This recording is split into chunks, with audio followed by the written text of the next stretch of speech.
En 95.9 Cámara FM llegó el momento de las noticias. Con el patrocinio de Almacenes Éxito presentamos el Noticiero Económico Antioqueño. Información local, nacional e internacional a la altura de todas las cabezas. Noticiero Económico Antioqueño. Desde 1975 dice cómo marchan los negocios. Director J. Enrique Ríos.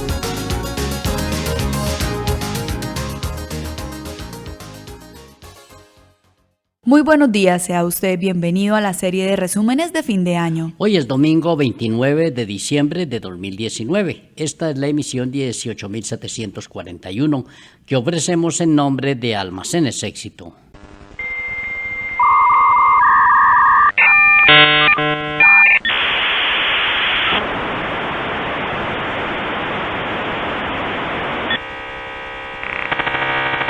Tu éxito ya estaba ahí cuando el Internet sonaba así. Celebremos que estos 70 años son solo el comienzo. La serie de resúmenes tiene el patrocinio de Group CEP y Musa. En esta emisión repasamos los acontecimientos de noviembre.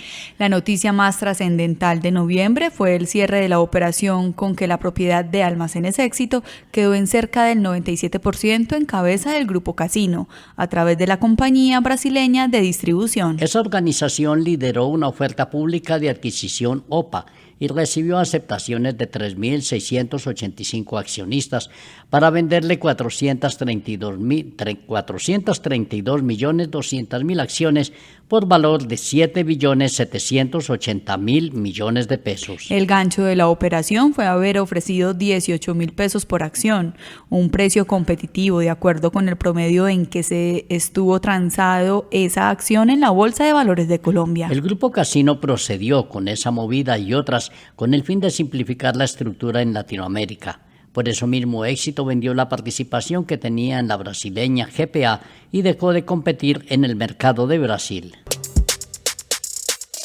Y recorramos los otros acontecimientos de noviembre. El primer día se concretó un traslado masivo de afiliados a la EPS MD Salud, Cruz Blanca y Confacor, que fueron liquidadas por orden de la Superintendencia Nacional de Salud, así como de Medimás, Comparta y de Coomeva en 6 departamentos, a las cuales les fue retirada parcialmente la habilitación. Fueron 1.4 millones los afiliados que pasaron a las EPS Sura, Nueva EPS, Salud, Cajopi, Sanitas, Compensar, Famisanar y Salud Total, las cuales fueron quedando en el sistema cuando el gobierno decidió depurar para sacar a las malas y dejar a las buenas. De otro lado, Sura Asset Management anunció la compra del 100% de la compañía Gestión Fiduciaria, negocio acordado en 11.000 millones de pesos. Por su parte, Avianca confirmó que los inversionistas aceptaron reconvertir el 88% de los bonos que tenían vencimiento en mayo de 2020 y que en total valían 550 millones de dólares. Es decir, que la conversión fue por 484.400.000 representados en bonos con vencimiento en 2023. El 3 de noviembre, un fin de semana con puente incluido, fue de pesadilla para habitantes y visitantes de Jericó, que fueron sorprendidos y acorralados por una inundación de lodo y escombros de la quebrada La Valladales, que arrastró la tierra desprendida del cerro Las Nubes por la fuerza de las lluvias que por esos días aumentaron en el municipio.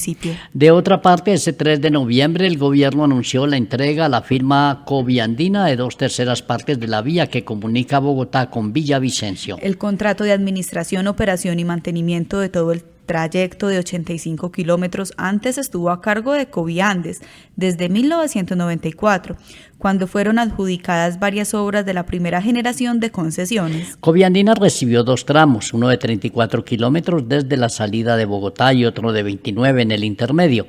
El tercero ya estaba a su cargo desde 2016 y es un trayecto de 24 kilómetros adjudicado en el paquete de cuarta generación de concesiones. El 4 de noviembre, el gobierno de Estados Unidos le notificó a Naciones Unidas sobre el retiro de ese país del Acuerdo de París. Es decir, la principal economía del mundo y una de las más contaminantes confirmaba la renuncia a los compromisos asumidos en el principal pacto vinculante en relación a la crisis climática. La salida efectiva será un año después de la notificación, es decir, en noviembre de 2020.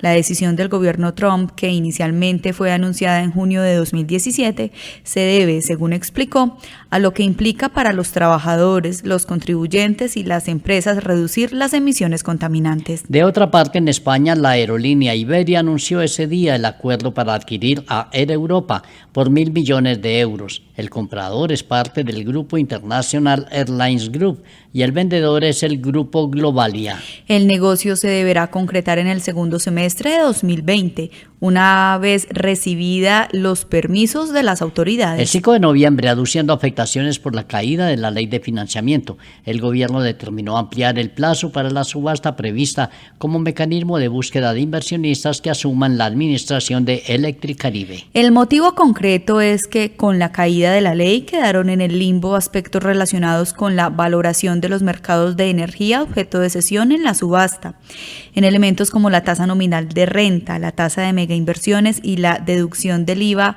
pagado en la compra de bienes de capital. Las nuevas fechas del proceso quedaron para el 2 de febrero, cuando comenzará la recepción de ofertas, y el 26 y 28 será la subasta. De otro lado, ese día se conoció que Cedimed, uno de los más grandes centros de diagnóstico médico en Antioquia, sería adquirido por el grupo español Quirónsalud, filial del alemán Fresenius, que en 2018 compró la Clínica Medellín y que en agosto anunció la adquisición de la Clínica del Prado y de la Clínica Las Vegas. Por su parte, ENCA anunció que su junta directiva aprobó la inversión de $28 millones en la construcción de otra planta para la producción de resina a partir de botellas de PET recicladas. La planta, que será localizada en el complejo industrial de la compañía en Girardota, tendrá capacidad para procesar 24.000 toneladas anuales de botellas de PET y operará a partir de 2022, cuando la capacidad total de ENCA en procesamiento de PET será de 42.000 toneladas, una de las más grandes del mundo. El Fondo Monetario Internacional comunicó que China reemplazó a Estados Unidos como motor de la economía mundial al proporcionar el mayor impulso al crecimiento global entre los años 2013 a 2018 y representar el 28% de toda la expansión mundial en ese periodo. Además, el Fondo Monetario predijo que China seguiría siendo el principal motor entre los años 2019 y 2024, incluso que junto con India, Indonesia, Rusia y Brasil aportará la mitad del crecimiento mundial hacia 2024. De otra parte, a pesar de los rechazos, empezó a regir el paquete de aranceles a las importaciones de prendas de vestir que entran al país a bajos precios. El arancel es equivalente al 37.9% aplicable cuando el precio por kilo sea menor o igual a $20 y otra del 10% más $3 aplicable para las prendas con precio superior a $20. El paquete de aranceles fue incluido en el Plan Nacional de Desarrollo, concretamente en los artículos 274 y 275. Pero muy rápidamente mereció las críticas y rechazos, incluso del ministro de Comercio, Industria y Turismo, José Manuel Restrepo, quien enfatizó en que al Congreso no le correspondían decisiones de política comercial. Al momento de la entrada en vigencia, la resolución de la DIAN sobre los aranceles contra el Plan Nacional de Desarrollo cursaban 4 demandas en la Corte Constitucional. Y en este resumen de noticias destaquemos que el 6 de noviembre renunció el ministro de Defensa Guillermo Botero Nieto, sobre quien recaían señalamientos por la deficiente gestión de 15 meses y por las falsas informaciones que en desarrollo de su responsabilidad divulgó en varias ocasiones. Botero fue objeto por ello de un proceso de moción de censura en el Congreso de la República, aunque finalmente eso no progresó.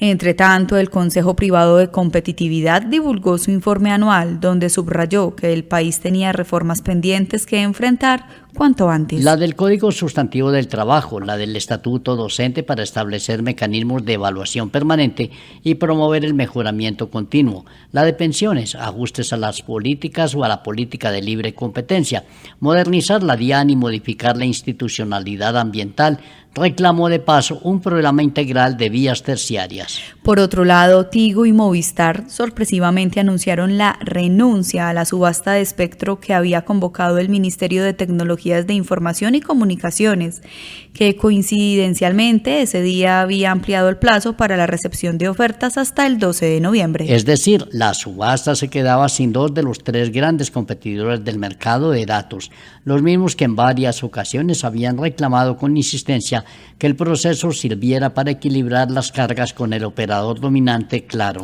El 7 de noviembre, la firma española Mutua madrileña anunció la compra del 45% de Seguros del Estado, entidad con presencia en 24 ciudades del país y 3.5 millones de clientes, con alto enfoque en SOAT y responsabilidad civil. En el negocio quedó planteada la posibilidad de que el Grupo Ibérico amplíe la participación en la compañía colombiana. El 8 de noviembre, nuevas condiciones y cronograma estableció el Ministerio de TIC para la subasta de espectro de bandas 700, 1900 y 2500 MHz, luego de tener que declarar desierto el primer proceso un día antes, ya que solo Claro había presentado propuesta. Este proceso tiene por objeto aumentar la cobertura con Internet en zonas apartadas. Según lo previsto, terminará el 20 de febrero.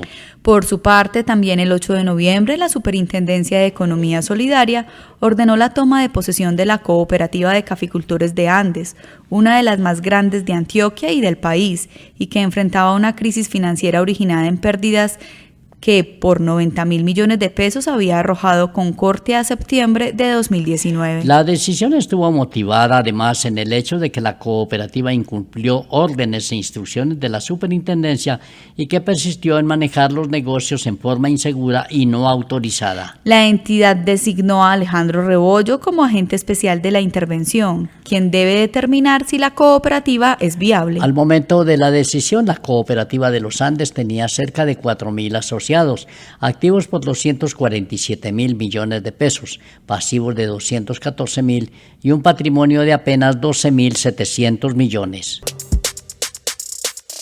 El 10 de noviembre renunció a su cargo el presidente boliviano Evo Morales, quien ejerció el poder durante 14 años en extrañas votaciones que había vuelto a ganar. El descontento social hizo que se apartara del cargo antes de un segundo proceso electoral que había convocado, tras conocerse una auditoría de la OEA que confirmaba anomalías en la jornada del 20 de octubre. Fue junto con Hugo Chávez, Rafael Correa, Lula da Silva y Ortega, líder del polémico socialismo del siglo XXI. De otra parte, el 11 de noviembre, la Comisión Económica para América Latina y el Caribe, CEPAL, entregó nuevos pronósticos sobre desempeño de la región. Previó que Latinoamérica y Caribe solo crece 0.1% este año y 1.4% en 2020. Para Colombia, la previsión es que este año cerrará en 3.2% y en 2020 la expansión será de 3.5%. El 12 de noviembre, el gobierno colombiano resolvió prontamente las movidas en el equipo ministerial. Ante la renuncia de Guillermo Botero Nieto en defensa, en su reemplazo fue designado Carlos Holmes Trujillo, hasta entonces canciller, a quien de paso le nombraron como sucesora a la ex senadora Claudia Blum. Por otra parte, la Superintendencia del Subsidio Familiar volvió a intervenir administrativamente a Confamiliar Camacol, en razón de las dificultades que no había superado para ser sostenible. Y ya la entidad había sido intervenida en 2011 debido a los resultados negativos que arrojaba. Ahora, a pesar de que en 2018 le habían levantado la intervención, la superintendencia volvió a intervenirla y en consecuencia removió del cargo a Juan Guillermo Valencia, el director administrativo, así como al consejo directivo. Al momento de la intervención, Confamiliar Camacol tenía 1.150 empresas afiliadas y alrededor de 17.000 trabajadores y sus familias. El 13 de noviembre, la sociedad Hidroituango S.A.E.S.P. no logró el objetivo de cobrarle por vía judicial a EPM 117.825 millones de pesos por supuestamente incumplimientos en la generación de energía en la central Hidroituango. Ello porque el Tribunal Administrativo de Antioquia denegó esas pretensiones que correspondían a la garantía que amparaba el posible incumplimiento previsto en el llamado contrato BOOMT, que las partes firmaron para que EPM construyera la central Hidroituango. La Sala Cuarta del Tribunal Administrativo de Antioquia consideró que esa disputa debía ser llevada ante un tribunal de arbitramiento. De otra parte, el 13 de noviembre, la Superintendencia de Industria y Comercio formuló pliego de cargos en contra de RAPI por considerar que desconoció órdenes que le dio en agosto de este año mediante resolución con la finalidad de cumplir y hacer valer los derechos de los consumidores. Según la Superintendencia, de 7 órdenes, RAPI incumplió 5.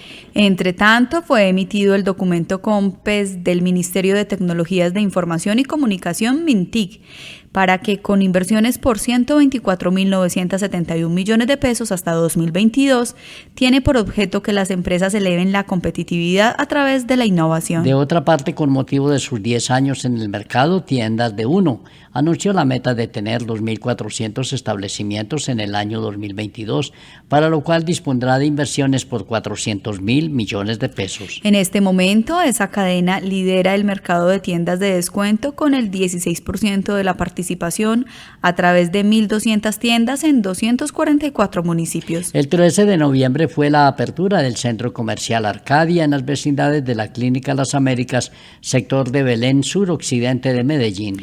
El complejo de 50.000 metros cuadrados de área de ventas fue construido durante casi 3 años con inversiones por 480.000 millones de pesos. Es propiedad de la firma Cimento, que a su vez tiene el centro comercial La Fontana en Chía, al norte de Bogotá. Entre tanto, con la expedición del decreto 2046 quedó establecido el marco para la constitución de un nuevo tipo de sociedad, la sociedad comercial de beneficio de interés colectivo, cuya característica según el decreto es que contrata o adquiere bienes o servicios de empresas de origen local o pertenecientes a mujeres o minorías. La clasificación responde a que como tal es un tipo de sociedad que por ejercer buenas prácticas en lo ambiental puede acceder a beneficios tributarios o a créditos en condiciones favorables. Con el patrocinio de Group SEB y Musa estamos compartiendo el resumen de noticias de noviembre. El día 14, la Contraloría General de la República abrió un proceso de responsabilidad fiscal por 4 billones de pesos contra 34 personas, presuntamente responsables de fallas en la planeación y ejecución del proyecto Hidroituango. Según la Contraloría, 2.900.000 millones correspondían a inversiones realizadas no justificadas que causaron una pérdida o destrucción de valor en el proyecto, y los 1.100.000 millones restantes por lo dejado de recibir por el Estado a raíz de no entrada en operación de la central en las fechas que estaban previstas. Los exgerentes Federico Restrepo y Juan Esteban Calle, así como el actual Jorge Londoño, están en la lista de 34 personas incluidas en el proceso abierto por la Contraloría en desarrollo de un control excepcional.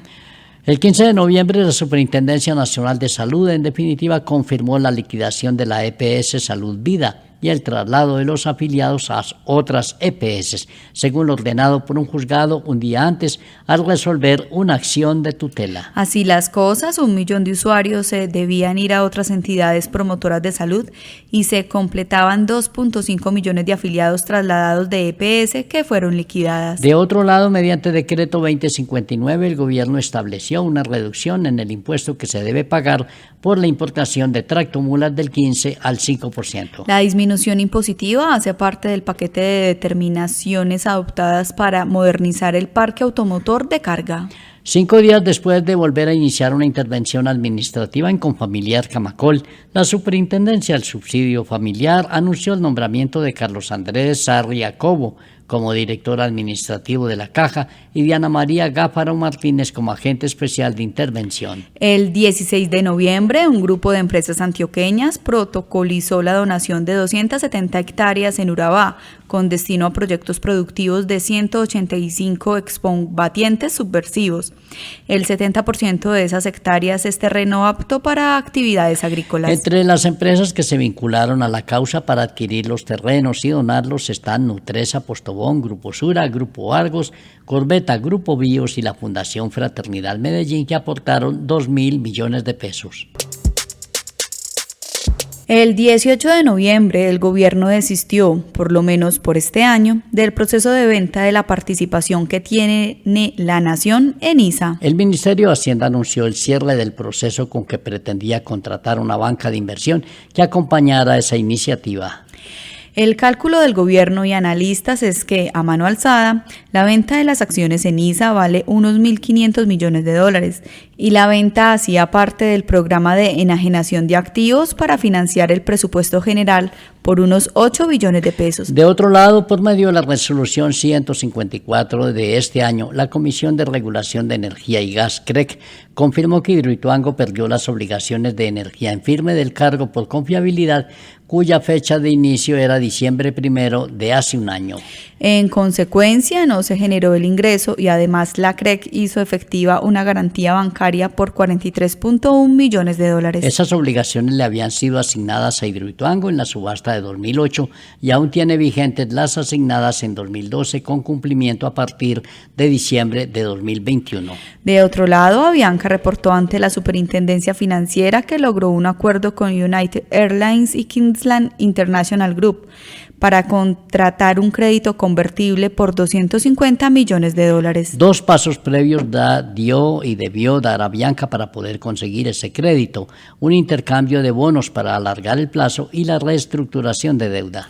A lo que se suman algunas decisiones contempladas en el plan de recuperación con miras al año 2021, entre esas la reducción de la flota. El 19 de noviembre, la Superintendencia de Industria y Comercio estableció condiciones para los fabricantes y vendedores de equipos móviles celulares, específicamente entregarle más información al comprador sobre las características y funcionalidades de los equipos, incluido el tipo de tecnología y lo que ello significa. La circular externa 2 del 7 de noviembre estableció que desde el 7 de diciembre sería obligatoria la disposición para los comercializadores y desde el 7 de mayo de 2020 para los fabricantes. Y en este resumen de noviembre, patrocinado por Grup CEP y Musa, destaquemos que el día 20 una comisión de expertos en infraestructura le propuso al gobierno el cobro de la contribución por valorización como fuente de financiación de los proyectos de infraestructura en las siguientes décadas. En un informe que le fue entregado al presidente Duque y que fue referido en el Congreso Nacional de Infraestructura en Cartagena, los comisionados también propusieron cobrar plusvalía, vender activos estatales y también aprovechar el valor residual generado en las concesiones que ya están operando. Entre los comisionados estuvo el exgerente del Metro de Medellín, Ramiro Márquez Ramírez. Y el 21 de noviembre fue un día anormal, día de tensión y de terror en algunas zonas del país. Fue el día del paro convocado por actores de la sociedad civil que expresaron en varias ciudades el descontento con algunas cosas que pasan en el país. Lamentablemente en Cali, Bogotá y Medellín, pero más que todo Bogotá y Cali, los vándalos alteraron lo que parecía transcurrir con normalidad al caer la tarde. Ese día 21 el precio interno del café volvió a estar en el mejor precio en 8 años. La carga de 125 kilos le fue pagada a los caficultores en 942.000 pesos, mientras que la libra del grano en la bolsa de Nueva York cerró en $1.16. El 22 de noviembre, Bogotá vivió lo impensado. La administración distrital tuvo que decretar toque de queda nocturno en reacción a la tensa situación de orden público en varias zonas de la ciudad, donde hubo hechos violentos posteriores a las marchas ciudadanas iniciadas un día antes. Y entramos en la recta final de noviembre. El día 26 la multinacional Accenture inauguró en Ruta N su nanolaboratorio con el objetivo de abrir oportunidades para que los emprendedores tengan la posibilidad de crecer mediante el uso de tecnologías como blockchain, inteligencia artificial e Internet de las cosas. De otro lado, 12 días después del cierre forzado por un derrumbe, parcialmente fue abierto el tránsito por la vía Medellín-Bogotá. La afectación se debió a la caída de cerca de 80.000 metros cúbicos de material en el kilómetro 73,5 en jurisdicción de San Luis, Antioquia. El derrumbe sucedido el 13 de noviembre le causó la muerte a un conductor.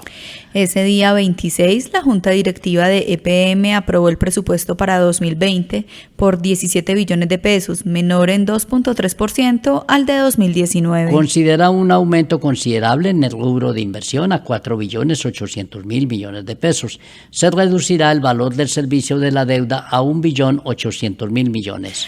Por su parte, Ecopetrol fijó entre 4.500 y $5.500 millones su programa de inversiones para 2020.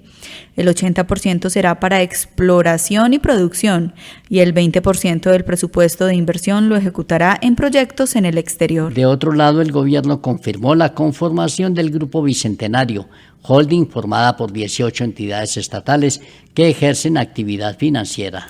Esas empresas tienen activos cercanos a 85 billones de pesos y patrimonio aproximado a 15.8 billones, el 95% propiedad del Estado. El ministro de Hacienda, Alberto Carrasquilla, explicó que el objetivo es lograr mayor eficiencia, colaboración y coordinación entre esas entidades, así como fortalecer el gobierno corporativo. Y ese día el Consejo Privado de Competitividad divulgó el ranking colombiano de competitividad departamental, liderado por Bogotá, que fue incluido por primera vez y obtuvo un puntaje de 8.3. Le siguió Antioquia con 6.71, Santander 6.29, Atlántico 6.14 y Valle 6.07. Con ese ranking se evalúan el desempeño de las regiones en los ítems de instituciones.